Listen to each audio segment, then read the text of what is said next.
লাঠি খেলছেন নাকি আপনারা? ঢোল বাজাইছেন? হ্যাঁ না বলেন ভাই, যদি বাজান তা হ্যাঁ বাজাচ্ছি। এ গ্রামে বাজে না নাকি? মাশাআল্লাহ, আলহামদুলিল্লাহ। ভাই, মেলায় মানুষ বলে যে মুসলমানের শান হলো ঢোল বাজা লাঠি খেলা। লাঠি খেলবো তো দেশকে হিলিয়ে দেবো একবারে। মেলায় মানুষ বলে যাবে হিন্দুস্তানে বাস করছি, লাঠি না খেললে ডরাইবে নাকি সব? এই দেখেন, দুদিন একদিন লাঠি খেলিয়ে ঢোল বাজিয়ে একবারে দুনিয়ার মানুষকে ডর করে দিবে ভিতরে একবারে।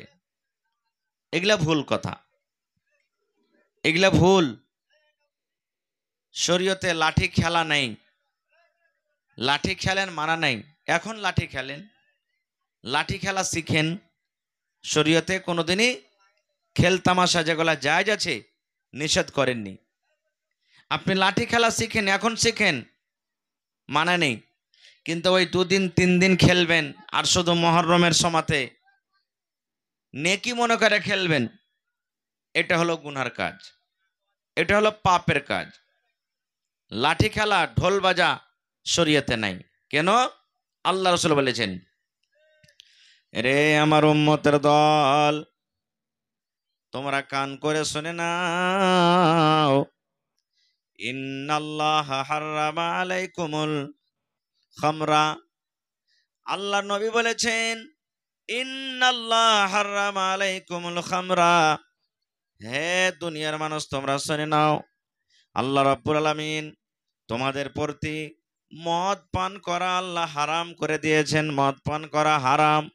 ওয়াল মাইসিরা, জুয়া খেলাকে আল্লাহ রাব্বুল আলামিন হারাম করে দিয়েছেন। ওয়াল কুবাতা, আল্লাহ ঢোলের বাজাকে আল্লাহ রাব্বুল আলামিন হারাম করে দিয়েছেন। ঢোলের বাজনাকে আল্লাহ হারাম করে দিয়েছেন। ওয়া কুল্লু মুসকিরিন হারাম, এবং যত প্রকারের নাশা জিনিস আছে, যে জিনিসে নাশা লেগে যাবে, সমস্ত নাশা জিনিসকে আল্লাহ তাবারাক ওয়া তাআলা হারাম করে দিয়েছেন। তাইলে হাদিস থেকে আমরা বুঝতে পারলাম কি, মদ পান করা হারাম, মদ পান করা গুনার কাজ, জুয়া খেলা গুনার কাজ, এবং ঢোল বাজা আল্লাহ রাব্বুল আলামিন হারাম করে দিয়েছেন। ঢোল বাজা হলো গুনার কাজ। 4 নম্বরে নবী বলেছেন, উম্মত, যত প্রকারের নাশাওয়ালি জিনিস আছে, যে জিনিসটা খেতে গেলে মানুষকে নাশা লেগে যাবে, মানুষের জ্ঞান বুদ্ধি হারিয়ে যাবে, ওই সমস্ত জিনিসকে আল্লাহ রাব্বুল আলামিন হারাম করে দিয়েছেন। এই হাদিসটাতে একটা পয়েন্ট আছে কি, ওয়াল কুবাতা, ঢোলের বাজনকে আল্লাহ তাবারাক ওয়া তাআলা হারাম করে দিয়েছেন। তাহলে বোঝা গেল যে ঢোল মানে শুধু গান বাজনা ঢোল নয়। ঢোল বলতে এই মুহররমের ঢোল কিন্তু তায়াতি চলে আসবে। আল্লাহর নবী একদিন রাস্তা দিয়ে হেঁটে চলে গেছেন। আল্লাহর নবীর সাথে একটা গোলাম আছে, রাস্তা দিয়ে হাঁটছেন। হাঁটতে হাঁটতে হাঁটতে হঠাৎ করে ঢোলের আওয়াজ নবীর কানে আসতে শুরু হয়ে গেল। কোন জায়গাতে বাজছে, বাজনা বাজছে, ঢোল বাজছে, কানে আসতে শুরু হয়ে গেল। নবীজি আমার কানের ভিতরে দুটা লোক দিয়ে দিলেন, লোক দিয়ে দিলেন যেন আওয়াজটা কানের ভিতরে না আসে। ওখান থেকে নবীজি তাড়াতাড়ি হাঁটতে লাগলেন, জোর জোর পায়ে হাঁটতে লাগলেন। হাঁটতে হাঁটতে হাঁটতে কিছু দূর যাওয়ার পর নবীজি গোলামকে বলছে, ও আল্লাহর বান্দা, এখন দেখো তো ঢোলের আওয়াজটা কি তুমি শুনতে পাও? এখন ঢোলের আওয়াজ কি তোমার কানে আসছে? সেই গোলাম বলছেন, ইয়া রাসূলুল্লাহ, এখন কিন্তু আর ঢোলের আওয়াজ আসে না, ঢোলের আওয়াজ আমরা শুনতে পাই না। আল্লাহর নবী তখন কান থেকে দুটা লোককে হটিয়ে দিলেন। তাইলে বোঝা গেল মুসলমান, যেই নবী আমাদেরকে দিন দিয়েছেন, যে নবীর দ্বারা আমরা কোরআন পেয়েছি, যে নবীর দ্বারা আমরা দিন শিখেছি, দিন পেয়েছি, সেই নবী যদি ঢোলের আওয়াজ পর্যন্ত নিজের কানে না শুনেন, তাহলে আজকে আমরা রাত দিন ঢোলের আওয়াজ আমরা কানের ভিতরে শুনি। এই ছোট ছোট ইয়ারফোন কানের ভিতরে লাগিয়ে দিই, আর লাগিয়ে দেওয়ার পর আস্তে আস্তে করে গান বাজনা আমরা শুনি। আমরা নবীর উম্মত হয়ে এত বড় পাপ করি, এত বড় গুনাহ করি, এই জিনিসটা শরীয়তে কেমন করে হালাল হয়ে গেল? কেমন করে হালাল হয়ে গেল? এই যে দেখেন আজকে জালসাতে কত বড় বড় ড্যাক বাজছে মুসলমানের বিহাতে ভাই, আল্লাহুস সামাদ বড় বড় ড্যাক বাজতে এখন শুরু করেছে, বাজে না? মুসলমানের বিহাতে ড্যাক বাজছে জি ভাই, লাগে না ওইটা যেটা মুসলমানের বিহা কেউ মুসলমানের বিহে, বুঝাই যায় না। কত বিহাতে দেখবেন ছোকরা দিদিকে তাহলে আসছে লাজ করাইতে, জি বেটা ছেলে বেটি ছেলে সারা রাত রাত লাচ লাচছে, গান গাইছে, ডান্স করছে, কত বিহাতে দেখবেন আপনি। কেমন করে এটা আমরাও জানবো যে এটা মুসলমান, মুসলমানের বিয়ে এটা অমুসলমানের বিয়ে, কোন রকমের পার্থক্য নেই। ভাই খারজা হোক, আল্লাহ তাবারাক ওয়া তাআলা ঢোলের বাজনকে আল্লাহ তাবারাক ওয়া তাআলা হারাম করে দিয়েছেন। ভাই মুসলমান, এই যে সামনে মুহররমের মাস আসছে, এই মাসটার খুবই ফজিলত, খুবই ফজিলত। কেমন ফজিলত? আল্লাহর নবী বলেছেন 12 মাসে 1 বছর হয়, 12 মাসে 1 বছর হয় রে বন্ধু, কিন্তু 12 মাসের মধ্যে 10টা করে দিন, 3 মাসের 10টা করে 10টা করে 10টা করে দিন এমন আছে আল্লাহ রাব্বুল আলামিনের কাছে, ওই 10 10 করে 3 10-এর আল্লাহর কাছে অনেক ফজিলত। কোন কোন 10 দিন? এই যে এখন কোরবানির 10 দিন চলে গেল, চাঁদ ওঠা থেকে নিয়ে কোরবানি করার পর্যন্ত 10টা দিনের আল্লাহর কাছে ফজিলত। সামনে যে মুহররমের মাস আসছে, চাঁদ ওঠা থেকে নিয়ে চাঁদের 10 তারিখ পর্যন্ত আল্লাহ রাব্বুল আলামিনের কাছে অনেক ফজিলত। আর একটা ফজিলত হলো রমজান মাসে 20টা রোজা যখন পার করে যায়, 21টা রোজা যখন চালু হয়ে গেল, 21 রোজা থেকে নিয়ে 30 রোজা পর্যন্ত এই 10টা দিনের আল্লাহ রাব্বুল আলামিনের কাছে অনেক ফজিলত, অনেক ফজিলত। আর একটা কথা বলে দিই, ইংরেজি মাসে নতুন বছরের মাস কোন মাস থেকে চালু হয়? নতুন সালের কোন মাস থেকে চালু হয়? মার্চ না এপ্রিল থেকে? কোন মাসে ভাই? কথা বলেন, একটু কথা বলেন। জানুয়ারি মাস থেকে। আর ওই 1 তারিখে আমরা খুব মুরগা মেরে মেরে খাই, নাকি? মুরগা মেরে খাই যে ভাই, সুবহানাল্লাহ। জানুয়ারি মাসের 1 তারিখে মুরগি জবাই করে খাওয়া হারাম, ডিম জবাই করে খাওয়া হারাম, কৈতর জবাই করে খাওয়া হারাম। আপনার যদি উদ্দেশ্য থাকে, নিয়ত থাকে আল্লাহ আজ হলো 1 তারিখ, 1 তারিখে যদি আমি ভালো মন্দ খাইনি তাহলে গোটা বছর আমার দিনটা ভালো যাবে, গোটা বছর আমি সুখে থাকবো, গোটা বছর আমি দুধ ভাত খেয়ে খেয়ে দিন কাটাবো। এই নিয়তে যদি কোনো ভাই 1 তারিখে যদি এরকম ভাবে মুরগা জবাই করে খায়, এটা শরীয়তের নিগাতে হারাম, এগুলা খাওয়া চলবে না রে মুসলমান। জানুয়ারি মাস থেকে যেমন বছরের নতুন সাল শুরু হয়ে যায়, এই মতো মুহররমুল মাহারাম, এই যে এই চাঁদ পরে সামনে যেটা চাঁদ উঠবে, এটা হলো মুহররমের চাঁদ। ওই চাঁদ থেকে ইসলামী তারিখ, ইসলামী সাল যেটা আছে, এই ইসলামী তারিখ কিন্তু মুহররম থেকে শুরু হয়ে যায়। কয়টা লোক জানি? কয়টা লোক আমরা জানি? যতটি লোক এখানে বসে আছেন, যদি আমি বলি ভাই ইংরেজিতে মাসগুলোর নাম বলেন, তো পটপট করে বলে দিবেন জানুয়ারি, ফেব্রুয়ারি, মার্চ, এপ্রিল, অমুক অমুক অমুক বলে দিবে। কিন্তু যদি বলি যে ভাই রে আরবি মাসগুলোর নাম বলেন, তো আমরা বলতে পারবো না। খুব এ ভাই শোনেন, আরবি মাসের যেগুলোর নাম আছে মুহররম, সফর, রবিউল আউয়াল, রবিউল আখির, এই নামগুলা কে রেখেছেন? আরবি মাসের নামগুলা কে রেখেছেন? এটা আমি রাখিনি, এটা আপনি রাখেননি, আল্লাহ তাবারাক ওয়া তাআলা নিজে আরবি মাসগুলার নাম রেখেছেন।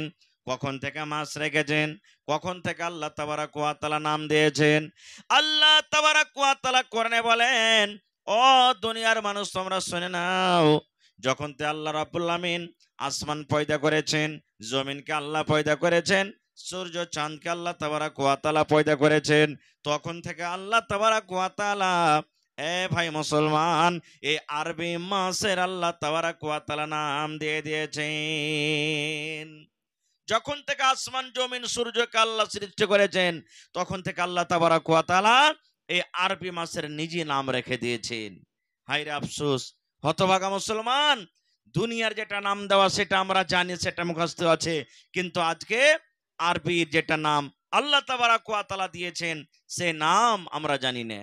ভাইরে, আর একটা কথা বলি, মুহররমের মাসের 10 তারিখে লাঠি খেলতে হবে না রে ভাই। দেখবেন আপনাদের এলাকাতে যখন লাঠি খেলতে গ্রামে আপনার চলে আসবে, তাদের হাতে বড় বড় ঝান্ডা থাকবে, ফাররা থাকবে, তাজিয়া থাকবে, থাকে কি থাকে না? আপনার বাড়িতে চলে যাবে, আপনি দোকানে বসে আছেন, দোকানে চলে যাবে, একটুখানি লাঠি খেলাবে, ঢোল বাজাবে, আর আপনার বাড়ি থেকে চাল গম টাকার চান্দা নিবে মানুষেরা। লাইকি লাই না? চান্দা লাই। গ্রামে কোনোদিন ঢোল খেলাতে এসছে দেখবেন চান্দা নিবে, 5 টাকা, 10 টাকা, 100 টাকা, 50 টাকা, 1 পোয়া 1 কিলো চাল দিবে। মা খালারা নিয়ে কি মনে করে তাও দিবে চাল গালা। এ আমার মায়েরা, খালারা, ভাইয়েরা শুনেলেন, লাঠি খেলিয়ে চান্দা দেওয়া হারাম রে ভাই। লাঠি খেলাটা মুহররমের সময়তে হারাম, ঢোল বাজাটা হলো হারাম। এই মতো মুসলমান নেকি মনে করে যদি আপনি 10 টাকা, 20 টাকা, 5 টাকা, 1 টাকা চাল যদি আপনি দিয়ে দিলেন তারাকে, তাদের সাথে গুনাহতে আপনি শরীক হয়ে গেলেন। ওরা লাঠি খেলে যা গুনাহ কামালো, ওরা লাঠি খেলে যা গুনাহ করলো, আপনি তাদেরকে জায়গা দিলেন গলিতে খেলার, এবং তারাকে যে সাহায্য করলেন চাল দিয়ে, গম দিয়ে, টাকা দিয়ে, ওরা লাঠি খেলিয়া ঢোল বাজিয়ে যা গুনাহ হবে, আপনার খাতাতে আল্লাহ তাবারাক ওয়া তাআলা অতক্ষণে গুনাহ লিখবেন। এই জন্য মুসলমান, খবরদার খবরদার, কোন লাঠি ঢোল বাজানেওয়ালাকে গ্রামে জায়গা দিতে হবে না, তাদেরকে গলতে কিন্তু খেলার পারমিশন দিতে হবে না। শরীয়তে নাই এগুলা কিছু, শরীয়তে কিছুই নেই। বলবেন মাওলানা কি আছে? রোজা আছে, রোজা আছে। কয়টা রোজা আছে? আল্লাহ রাসূল বলেছেন, চাঁদের 9 তারিখে তুমি একটা রোজা রাখো, এবং চাঁদের 10 তারিখে তুমি একটা রোজা রাখো। চাঁদের 9 তারিখে একটা রোজা রাখতে হবে, চাঁদের 10 তারিখে একটা রোজা রাখতে হবে। আল্লাহর রাসূল বলেছেন, উম্মত ছোট হোক রোজা রাখবে, বড় হোক রোজা রাখবে, বেটা ছেলে বেটি ছেলে সবাই রোজা কোটা রাখবে, নর নারী যত আছে সবাই রোজা রাখবে। আল্লাহর নবীর জামানাতে মুহররমের রোজা ছোট ছোট বাচ্চা, 8 বছর, 9 বছর, 10 বছর, 7 বছর, এই মতো বাচ্চারা পর্যন্ত মুহররমের রোজা রেখেছে। এবার যখন বেলা 2টা 3টা হয়ে গেল, 4টা হয়ে গেল, বাচ্চারাকে যখন ভোক লেগেছে, মানুষ রোজা রাখতে গেলে তো সারা দিন খাইতে পাবে না, যখন 3টে 4টে বেলা বাজত, ওই বাচ্চা গালা খাওয়ার জন্য মাকে বলতো, মাকে আর থামতে পারি না গে মা, মা তুই খাজে দে, মাকে আমাকে ক্ষুধা লেগেছে গে মা, মা খাজে দে। আল্লাহর নবী বলেছেন, তখনকার জামানাতে মহিলারা কি করত? নিজের বাচ্চারাকে সান্ত্বনা দিত, এই বেটারে আর 1 ঘন্টা রে বেটা, এই বেটা আর 1/2 ঘন্টা, এই দেখো সূর্য ডুবতে যাবে, তুমি এখন খেতে পাবে, এই যে দেখো তোমার জন্য আমি ইফতারি রেডি করছি। কিংবা এই যে খেলনা হয় বাড়িতে, যে আমার ছোট ছোট বহিনেরা দেখবেন খেলনা খেলায়, ওই খেলনা গলা বাচ্চাদের হাতে থামিয়ে দেওয়া হইতো, আর তাদেরকে বলতো তোমরা খেলাও খেলাও, আর 1/2 ঘন্টা 1 ঘন্টা বাদ সূর্য ডুবে যাবে, তখন তোমরা খেতে পাবে। নারে তাকবীর। দেখবেন যারা লাঠি খেলছে, মদ পান করে, নাশা পান করে, নাশার হালাতে থাকছে, সেই 2 দিন 3 দিন, ওরা 2 দিন 3 দিন মদ পান করে থাকছে, নাশার হালাতে থাকছে। সুবহানাল্লাহ। এ ভাই মুসলমান, আল্লাহর রাসূল বলেছেন 9 তারিখ 10 তারিখে তুমি রোজা করো, রোজা আছে শরীয়তে, লাঠি খেলা নেই। কিন্তু উল্টা আমরা কাজ করছি, উল্টা কাজ করছি আমরা। বলবেন মাওলানা রোজা করে কি লাভ আছে? আল্লাহ রাসূল বলেছেন, আল্লাহ তাবারাক ওয়া তাআলার কাছে সবথেকে আফজাল রোজা হলো ফরজ রোজা, যেটা রমজান মাসে রোজা রাখে। আল্লাহ রাসূল বলেছেন, উম্মত ফরজ রোজা পর যদি আল্লাহর কাছে কোন রোজা পেয়ারা আছে, ফরজ রোজার পরে যদি আল্লাহর কাছে কোন রোজার দাম আছে, সেটা হলো মুহররম মাসের 2টা রোজা। এই মুহররম মাসের রোজার আল্লাহর কাছে খুবই দাম। কি দাম? আল্লাহ রাসূল বলেছেন, যদি কোনো মা, যদি কোনো খালা, যদি কোনো ভাই, যদি কোনো মামা, যদি কোনো কাকা এই মুহররমের মাসের 2টা রোজা করে মুসলমান, আল্লাহ তাবারাক ওয়া তাআলা এই রোজার ফজিলতের বদলাতে, রোজা রাখার কারণে তার জীবনের 1 বছরকার পিছেকার গুনাহ আল্লাহ মাফ করে দিবেন। এই যে 1 বছর আপনার পিছে চলে গেল, এই 1 বছরে যত আপনার দ্বারাতে ভুল হয়েছে, যত আপনার দ্বারাতে গুনাহ হয়েছে, যত সাগিরা ছোট ছোট গুনাহ আছে, এই দুটা রোজার কারণে আল্লাহ রাব্বুল আমিন 1 বছরকার গুনাহকে আল্লাহ আপনার মাফ করে দিবেন। এতখানি নেকি, 1 বছরকার গুনাহ আল্লাহ আপনার মাফ করে দিবে। আর শুধু এটা নয় যে মুসলমানেরাই রোজা রাখতো, আল্লাহর নবী যখন হিজরত করে মদিনে চলে গেলেন, দেখছে মদিনার লোকেরা এই মুহররমের 10 তারিখের দিন রোজা করে আছে। নবীর দেখেন মদিনাতে যাওয়ার আগে সুবহানাল্লাহ কারা রোজা করে আছে? মদিনার ইহুদিরা রোজা করে আছে, ওরা মুসলমান হয়নি, ইহুদিরা রোজা করে আছে। আল্লাহ রাসূল বললেন যে হ্যাঁ গো, কেমন তোমরা রোজা করে আছো আজ? তখন ওরা বললেন, ও মুহাম্মদ, আজ মুহররমের 10 তারিখে আমরা রোজা করে আছি এই জন্য যেদিন আল্লাহ তাবারাক ওয়া তাআলা মুসা নবীকে ফেরাউনের হাত থেকে আল্লাহ যেদিন বাঁচিয়ে নিয়েছিলেন, মুসা নবী নীল দরিয়া পার করে চলে গেলেন, মুসা নবী নদী পার করে চলে গেলেন, আর ফেরাউন এবং তার লস্করকে সমুদ্রে নদীতে আল্লাহ হালাক করে দিয়েছিলেন, বরবাদ করে দিয়েছিলেন, ডুবিয়ে দিয়েছিলেন। আল্লাহ তাবারাক ওয়া তাআলা মুসা নবীকে বাঁচিয়ে নিয়েছিলেন, তার খুশিতে শুকরানাতে আমরা রোজাটা করি।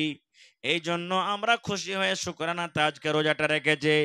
আল্লাহ রসুল তখন বললেন, ও আল্লাহর বান্দারা তোমরা শোনো রে, যখন তোমরা একটা নবীর ইয়াদগারের জন্য শুকরানার জন্য যদি তোমরা রোজাটা করতে পারো, তাহলে আমি নবীরা ভাই হয়, আমি বেশি রোজাটা রাখা পছন্দ করি। এই জন্য এই মুহররমের মাসের আমিও রোজা রাখবো,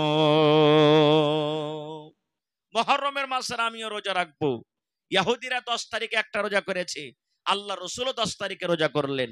সাহাবায়ে কেরাম বলছেন, হুজুর ইহুদিরা যে হাসবে বা হাসছে, আরে দেখ আমাদের দেখা দেখে মুসলমানেরা রোজা করতে শুরু করে দিয়েছে, আমরা রোজা করছি তো ওরাও করছে। আল্লাহ রসুল বলছেন ওরকে উল্টা করো, ওরকে উল্টা করো। বলছে কেমন করে? আল্লাহ রসুল বললেন, ও আমার সাহাবীরা, ইহুদিরা চাঁদের 10 তারিখে একটা রোজা করে, আর আল্লাহ যদি আমাকে হায়াতে রাখেন, বাঁচিয়ে রাখেন, সামনে বছর আমরা 2টা রোজা করব। ইহুদিরা চাঁদের 10 তারিখে একটা রোজা করে, আর আমরা চাঁদের 9 তারিখে একটা রোজা রাখবো, আর চাঁদের 10 তারিখে একটা রোজা রাখবো। ওরা একটা রোজা করে, আমরা 2টা করব, তাহলে ওদের উল্টা হয়ে গেল, ওদের উল্টা হয়ে গেল। তাহলে ইহুদিরা তো ভাই লাঠি খেলেনি ওই জামানাতে। সুবহানাল্লাহ, লাঠি কেন খেলে জানেন? আল্লাহর নবীর নাতি হযরত হুসাইন রাদিয়াল্লাহু তাআলা আনহুকে কারবালার মাঠে শহীদ করা দেয়া হয়েছিল। এই জন্য ইয়া হুসাইন ইয়া হুসাইন ইয়া হুসাইন ইয়া হুসাইন বলে শহীদ করে দেওয়া হয়েছিল তাকে। কিন্তু ভাই হযরত হুসাইনের আব্বা হযরত আলী রাদিয়াল্লাহু তাআলা আনহুকে তো শহীদ করা হয়েছিল। হযরত হুসাইনের আব্বা নবীজির জামাই হযরত আলী রাদিয়াল্লাহু তাআলা আনহুকে শহীদ করা দেওয়া হয়েছিল। কই তার নামে আমরা ইয়া আলী ইয়া আলী, কই আমরা করছি তার নামে তাজিয়া বানাচ্ছি। হযরত ওমর রাদিয়াল্লাহু তাআলা আনহু ফজরের নামাজ পড়ছেন, আর সুবহানাল্লাহ এক গোলাম এসে যেমনই আল্লাহু আকবার বলে হযরত ওমর এই বুকের উপরে হাত বেঁধেছেন, চাদরের তলে ছোরা ছিল, দিলে পেটে হযরত ওমর ফারুকের ছোরা ভরে ফজরের নামাজের সময়। হযরত ওমর বেহুশে পড়ে গেলেন, বেহুশে পড়ে গেলেন। একজন সাহাবী আগে বাড়লেন, তাড়াতাড়ি করে ছোট ছোট সূরা পড়ে নামাজ শেষ করলেন। এত বেহুশ হয়ে গেলেন যে পেটের উপরে ছোরা জ্বলে গেছে, পেট থেকে যত রক্ত লাড়ি ভড়ি সব মনে হয় বাড়ি হয়ে গেল, এত বড় জখম। এখনকার মতন তো বড় বড় ডাক্তার ছিল না, আরে চল তাড়াতাড়ি করে পূর্ণিয়া মেডিকেল কলেজ নিয়ে চল, কাঠিয়ার মেডিকেল নিয়ে চল, পাটনা নিয়ে চল, শিলিগুড়ি নিয়ে চল, এরকম বড় বড় ডাক্তার ছিল না। একজন সাহাবী বলছেন, আরে দুধ দাও, সব তো গা থেকে রক্ত বহে গেল, দুধ দাও, ওমর ফারুককে দুধ দাও। ওরে সুবহানাল্লাহ, এত বড় জখম রে মুসলমান, এত বড় পেটে জখম হয়েছে, মুখ দিয়ে দুধ দেয়, আর যে জায়গাতে জখম লেগেছে দুধ দুধ হয়ে কিন্তু বের হয়ে যায়। এত বড় জখম, মুখ দিয়ে দুধ দিচ্ছে আর পেট দিয়ে দুধ বার হচ্ছে, চারিদিকে খবর উড়ে গেল, আরে মুসলমানের রাজাকে মার্ডার করে দেওয়া হয়েছে, আমিরুল মুমিনিন উমর ফারুককে মার্ডার করে দেওয়া হয়েছে, তার পেটে ছোরা ভরে দেওয়া হয়েছে। সব মানুষ দেখতে আসছে। এক যুবক, এক নওজওয়ান, উনিও কিন্তু হযরত উমর ফারুককে দেখতে এসেছেন। দেখাশোনা করার পর ও বাড়ির দিকে রওনা হয়েছে। বাড়ির দিকে যেমন হাঁটতে শুরু করেছে, ধরেন ওই খুঁটি পর্যন্ত গেছে, আর হযরত উমর ফারুক ওই যুবককে বলছেন, দেখেন ছুরি লেগে আছে, কথা বলতে পারে না জোরে, আল্লাহুস সামাদ, মুহূর্ত সামনে, এরকম হালাত ওই যুবককে ডাক দিয়ে বলছেন, রে আল্লাহর বান্দা, ও আল্লাহর বান্দা যুবক, তুমি এখানে এসো। যুবক রে, তুমি এখানে এসো, তোমাকে একটা আমি কথা বলবো। ওই যুবক যখন সামনে এসে হাজির হয়ে গেল, হযরত উমর বলছেন, আল্লাহর বান্দা, তুমি উমারকে দেখতে এসেছো। আমার মতো উমার যদি মরে যায়, দিনের কোনো ক্ষতি হবে না রে, নোকসান হবে না। কিন্তু নবীর যদি একটা কথা না মানা হয়, নবীর যদি একটা কথার যদি ইনকার করা হয়, তাহলে দিনের অনেক ক্ষতি হয়ে যাবে। সুবহানাল্লাহ। ছোরা লেগে গেছে পেটে, এরকম হালত বলছেন, যুবক রে, উমারকে তুমি দেখতে এসেছো, আমি উমার যদি মরে যাই দিনের কোনো ক্ষতি হবে না, কিন্তু যদি নবীর একটা কথা না মানো, অনেক ক্ষতি হয়ে যাবে। তখন সেই যুবক বলছেন, আমিরুল মুমিনিন, কেমন কথা বলছেন, আমি কি ভুল করেছি, আপনি আমাকে ভালো করে খুলে বলেন। হযরত ওমর রাদিয়াল্লাহু তাআলা আনহু তখন ওই যুবককে বলছেন, এরে যুবক, এই আল্লাহর বান্দা, তোমার লুঙ্গিটার দিকে দেখো। আল্লাহর নবী বলেছেন, পুরুষরা যখন লুঙ্গি পিনবে, পুরুষরা যখন পায়জামা পিনবে, পুরুষরা যখন কাপড় পিনবে, পুরুষরা যখন প্যান্ট পরবে, তখন যেন তাদের টাকনাটা যেন উদাম হয়ে থাকে, টাকনাটা ঢেকে যেন কাপড় না পিনবে, টাকনা থেকে ওপরে যেন ফুল প্যান্ট থাকে, পায়জামা থাকে, লুঙ্গি থাকে, প্যান্ট থাকে। আল্লাহর নবী বলেছেন, যদি কোনো আল্লাহর বান্দা টাকনা থেকে নিচে লুঙ্গি পায়জামা প্যান্ট পরে, ওই জায়গাটা জাহান্নামের আগুনে জ্বলবে, জাহান্নামের আগুনে পড়বে। এই জন্য রে যুবক, ইরফাই ইজারাক, এই তোমার লুঙ্গির দিকে দেখো, তোমার কাপড়ের দিকে দেখো, তুমি কত উঁচা করে, তুমি কত নিচে করে কাপড়টা পিন্দা আছো। এই টাকনা থেকে উঁচাতে তুমি কাপড়টা পরে নাও, এই কাপড়টা তুমি উঁচা করে পিন্দো, এই টাকনা থেকে উঁচা করে কাপড়টা পিনতে গেলে দিন বাজবে, তুমি নেকি পাবে, সুন্নাতের পরে আমল হবে। আর যদি তুমি নবীর কথা না মানো, আমাকে তুমি দেখতে এসেছো, তাইলে আমার মতো উমার যদি মরে যায়, তাইলে দেখে তোমার কোনো লাভ হবে না। তাহলে কি বুঝলেন, নামাজ পড়বেন, তাও টাকনা থেকে আপনাকে কাপড় উঁচা করে রাখতে হবে। কত ভাই ফুল প্যান্ট পিনবে, দেখবেন জিন্স পিনবে, এত লম্বা করে পিনবে, মনে হয় চাপ্পাল জুতার 3 আঙ্গুল 4 আঙ্গুল তলে ওর চলে গেছে প্যান্ট, এরকম লম্বা পিনবে ভাই। আজ থেকে পিন্ধিয়েন না, দর্জির বাড়ি যাবেন আর দিয়ে কাটে ছোট করে নেবেন ওকে, উল্টাই তো হবে না আপনাকে, উল্টাবেন তো বারবার আবার নিচের দিকে চলে যাবে। বেহতার তারিকা হলো যে আপনি তাকে কি করবেন, কাইটে ছোট করে দিবেন। আপনি মেলায় ভাই কি করে, নমাজের টাইম খানে উল্টে লাই, আর বাকি টাইম খানে তখন আবার ফের ও সামনে করে রেখে দেয়, যেমন আগে পিন্দে ছিল। আল্লাহুস সামাদ। না ভাই, নমাজের টাইমে যেমন আপনাকে ওপরে পিঞ্জা থাকতে হবে, বিনা নমাজের টাইমও আপনাকে ওপর করে পিঞ্জা থাকতে হবে। এটা মনে করিয়েন না যে নমাজের টাইম খানে শুধু আমাকে ওপরে করে রাখতে হবে। আর মা খালারাকে কি করতে হবে, ওই টাকনা ঢেকে থাকতে হবে তারাকে। কিন্তু আল্লাহ, মা খালাদের অবস্থা এমন, ওরে আল্লাহ, এরা যে কাপড় পিনবে না, মনে হয় আধ হাঁটু পর্যন্ত উচ্চা করে কাপড় পিনতেছে, তারাকে ঢেকে থাকতে হবে। নমাজ পড়বে তার টাকনা ঢেকে থাকতে হবে, রাস্তা দিয়ে হাঁটবে তারাকে টাকনা ঢেকে থাকতে হবে।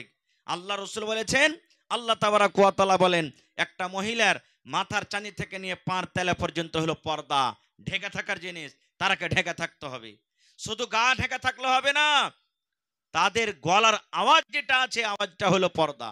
কিন্তু এক একটা মা খালা আছে, যায় যায় পড়াপড়িতে, ওরে আল্লাহ, যখন ঝগড়া শুরু করে দিবে, মনে হয় ম্যাক ফেল হিজবার আগা দিকে, ম্যাকও পারবে না। ছেলে পিলাকে যখন মারবে, লাঠিলে তাড়তে শুরু করবে, ছেলেটা দৌড়িয়ে মাকে মাকে করে চলে যাবে, আর পিছে থেকে করে, আরে গোলামের বেটা গোলাম, মররে বেটা মোটা, ওই তোকে সারা সানা করে খাবো তো, খাই না তুই। এই দেখেন, এমন জোর জোর করে কথা কইবে না গে মা, আপনাকে কি করতে হবে, পর্দা করে থাকতে হবে। আর একটা জিনিস বলি, এই যে মা খালারা এখন পর্দা করছে, সুবহানাল্লাহ, এত পাতলা ঝরঝরে কাপড় পিনছে রে ভাই, আহ এটা পর্দা নয়।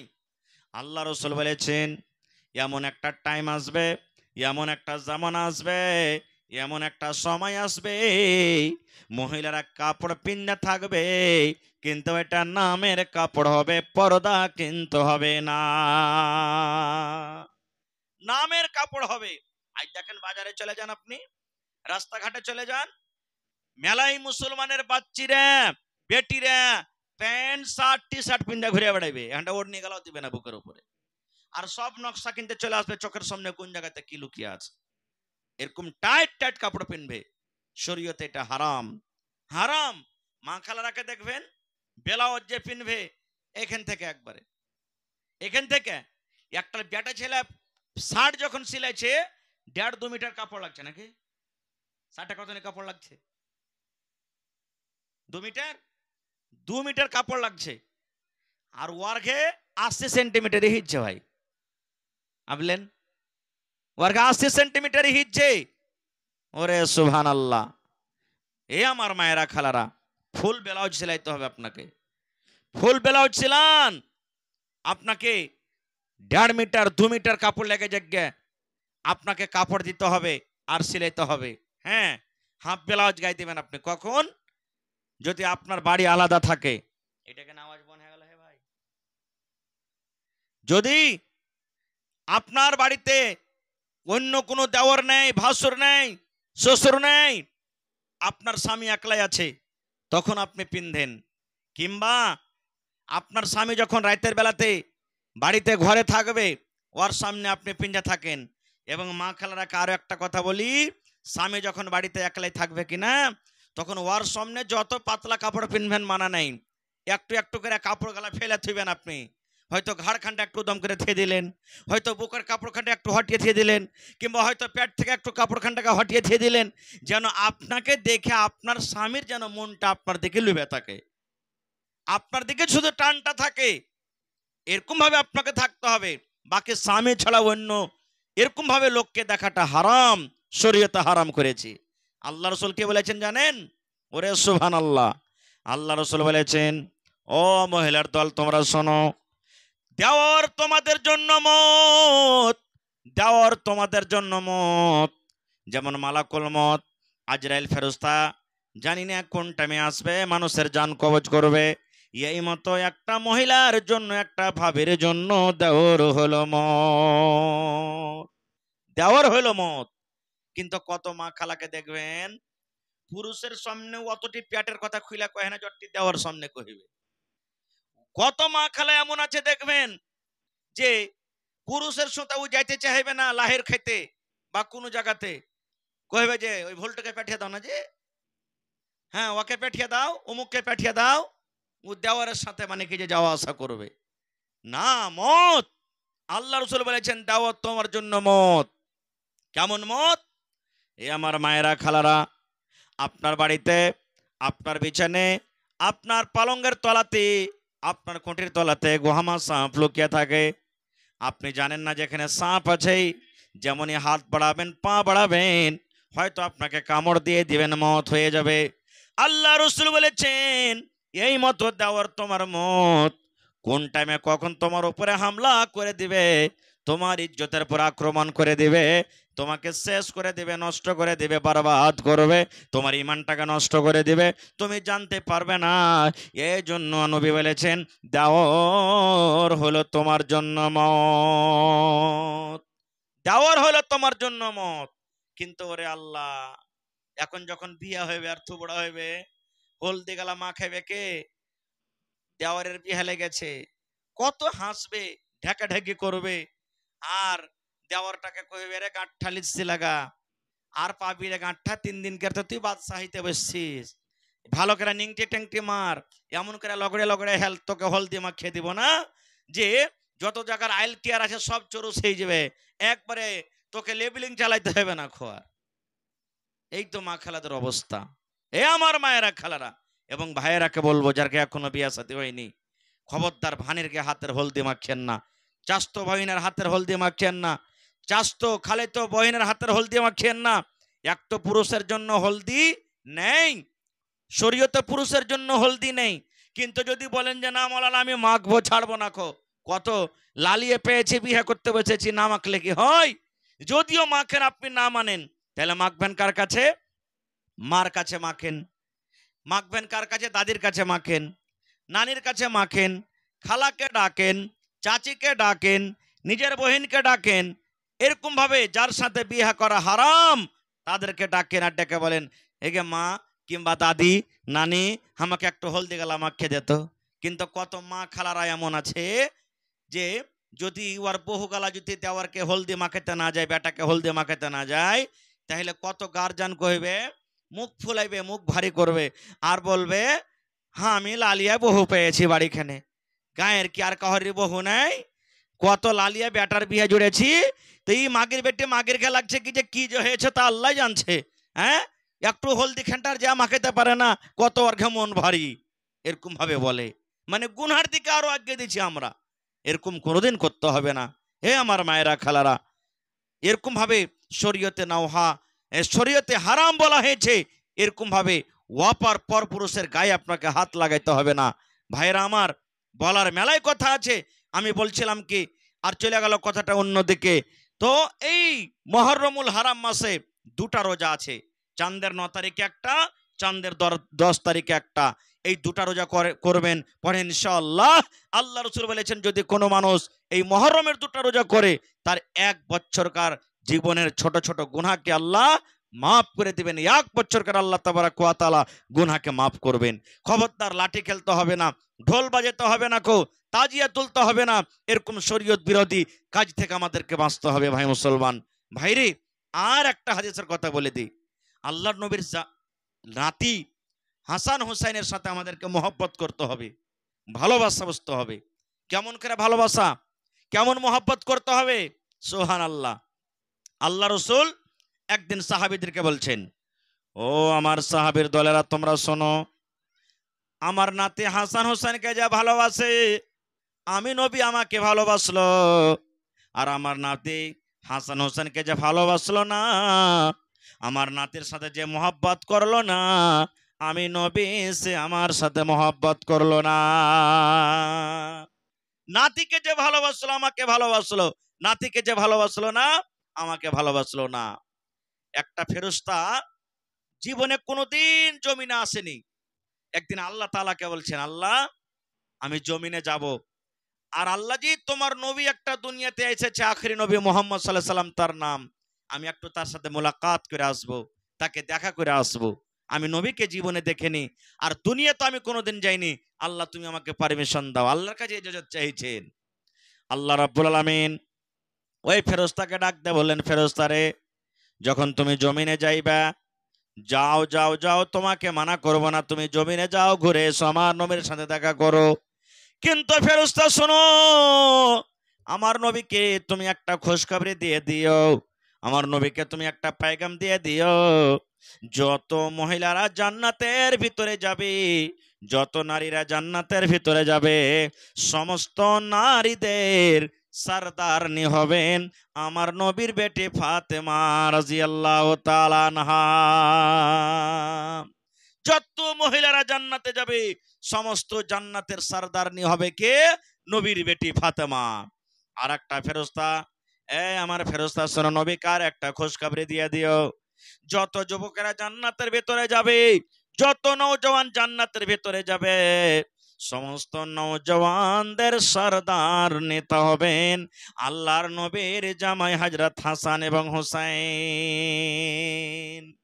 যত লোক জান্নাতে যাবে যুবকেরা, সমস্ত যুবকদের সরদার নেতা হবে কে? আল্লাহর নবীর নাতি হযরত হাসান এবং হুসাইন। সুবহানাল্লাহ। একদিন উম্মে সালমা রাদিয়াল্লাহু তাআলা আনহা, আল্লাহর নবীর এটা একজন স্ত্রী, হুসাইন ছোট বাচ্চা কাঁদছে, হুসাইন ছোট বাচ্চা, ফাতেমা উম্মে সালমার পাঞ্জরে বসে আছেন, আর একটুখানি দূরে নবী বসে আছেন। এরই মধ্যে জিবরিল ফেরেশতা নবীর কাছে চলে এসেছেন মানুষের রূপে। জিবরিল ফেরেশতা নবীর সাথে কথাবার্তা বলছেন, আর উম্মে সালমা বলছেন নবী সাহেবের নাতি হযরত হোসেন ছোট বাচ্চা কাঁদতে শুরু করে দিয়েছে, হঠাৎ করে কাঁদতে লেগেছে। কাঁদতে কাঁদতে নানার কাছে চলে গেলেন, মানে নবীর কাছে চলে গেলেন। নবীর কাছে চলে গেলেন, নবী তাকে আদর করলেন, বুকে জড়ালেন, আর তাকে চুপালেন, এই ভাই চুপো চুপো চুপো, চুপে গেলেন। এবার জিবরিল ফেরেশতা নবীকে বলছেন, ইয়া রাসূলুল্লাহ, এটা আপনার কে বলছে? এটা আমার নাতি হয়। জিবরিল বলছেন, ইয়া রাসূলুল্লাহ, এই নাতিকে কত ভালোবাসেন, এই নাতিকে আপনি কত ভালোবাসেন? নবীজি বললেন, জিবরিল, আমি আমার নাতিকে অত ভালোবাসি, যে আমার নাতিকে ভালোবাসবে আমি নবী তাকে ভালোবাসবো, আর যে আমার নবী নাতিকে ভালোবাসবে না, আমার নাতির সাথে মহব্বত করবে না, আমি নবী তাকে আমি ভালোবাসবো না।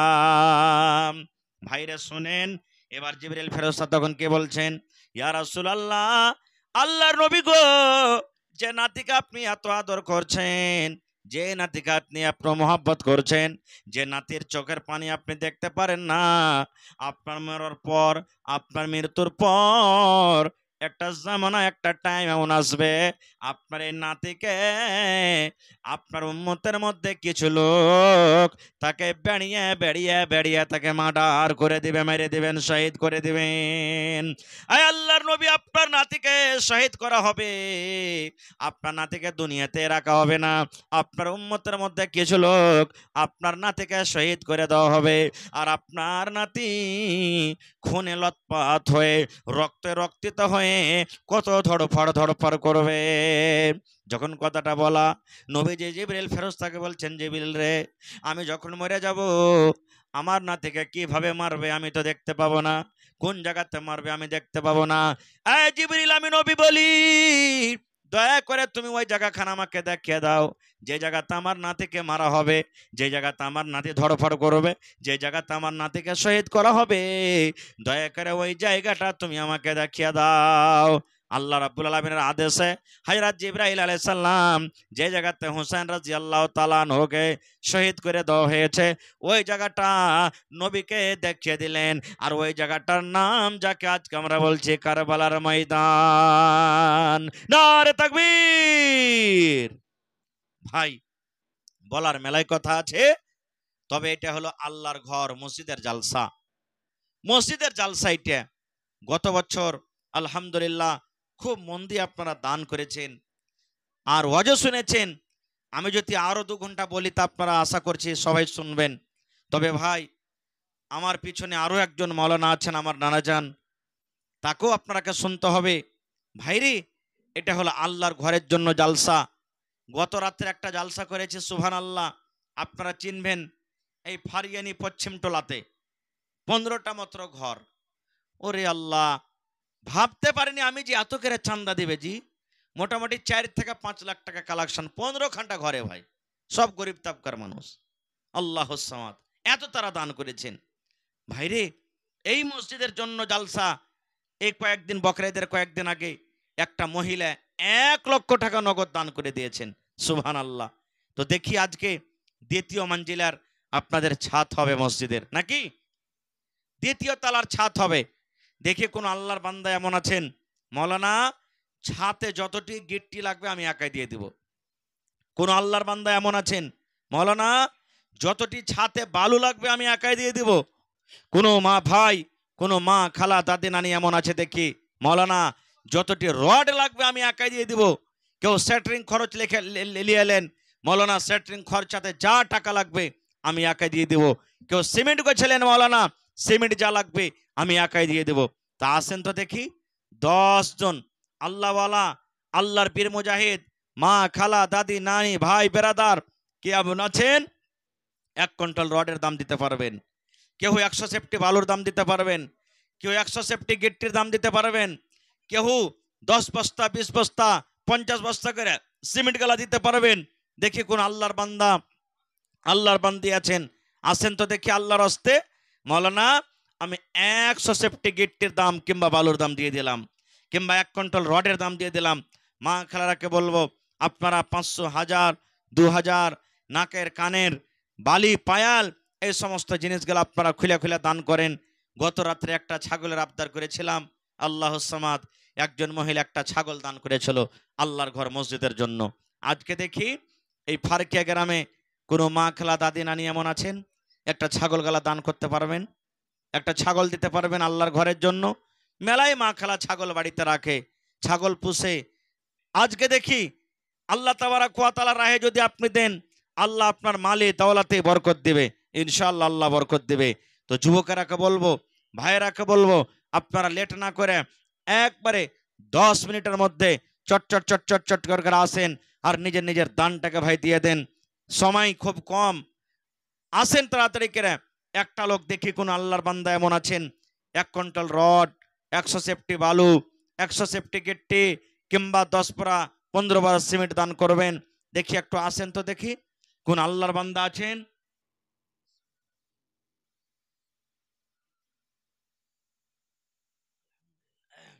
আসেন তো দেখি, লেট করিয়েন না ভাই, তাড়াতাড়ি করে আসেন। মা খালারাকে বলবো যে আপনারা নিজের নিজের ছেলে মেয়ের হাত দিয়ে আপনাদের মূল্যবান দানগুলিকে পাঠান। আসেন তাড়াতাড়ি করে।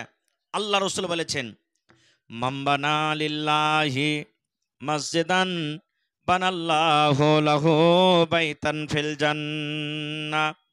আল্লাহ নবী বলেছেন, আল্লাহ তাবারাক ওয়া তাআলাকে রাজি করার জন্য আল্লাহর এখানে ইবাদতখানা মসজিদ যে বানাবে, আল্লাহ তাবারাক ওয়া তাআলা তার জন্য জান্নাতের ভিতরে এখন ঘর বানিয়ে দিবেন।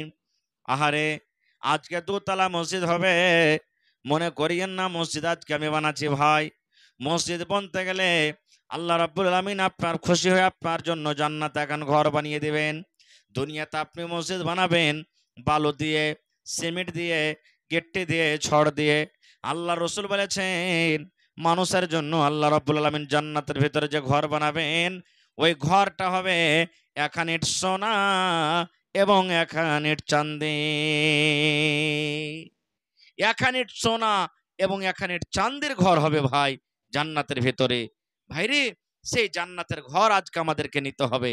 বলবেন মৌলানা এক গাড়ি করে পারবো না, 1000 করে আসেন, 2000 করে আসেন, 500 করে আসেন। মা কই দিয়েছে আল্লাহ তাবারাক ওয়া তাআলা, মা কই হলো ধান হইলো 1 কুইন্টাল করে মাকের দাম, কিংবা 1 কুইন্টাল করে ধানের দাম, 50 কিলো করে মাকের দাম, 50 কিলো করে ধানের দাম। আসেন চট চট চট চট করে আসেন। কেউ 1 বরা সিমেন্টের দাম, কেউ 2 বরা সিমেন্টের দাম, কেউ 5 বরা সিমেন্টের দাম। নিজের নিজের দান গোলাকে আপনারা চট চট চট চট করে দিয়ে যান ভাই। আসেন, লেট করিয়েন না, আসেন তাড়াতাড়ি করে আসেন ভাই, দেন। যত যুবক পয়সা আছেন আপনারা, আপনারাকে দিতে হবে, অন্য কোনো জায়গার লোক আসবে না, অন্য কোনো জায়গার মানুষ দান করবে না। আপনাকে দান করতে হবে, আপনারা কি মসজিদ বানাইতে হবে। আলহামদুলিল্লাহ, দেখছি দেওয়াল মনে হয় মুকাম্মাল হয়ে গেছে, ফাইনাল হয়ে গেছে। ছাতের দরকার আছে, ছাদ আপনাদেরকে করতে হবে। আর এমন ভাবে দিবেন যাতে একসাথে আপনাদের ছাদের কাজটা হয়ে যায়। কারণ ছাদ করতে গেলে খুচরা খুচরি টাকা অতীত লাগবে না, ছাদের কাজে একসাথেই টাকাটা লাগে।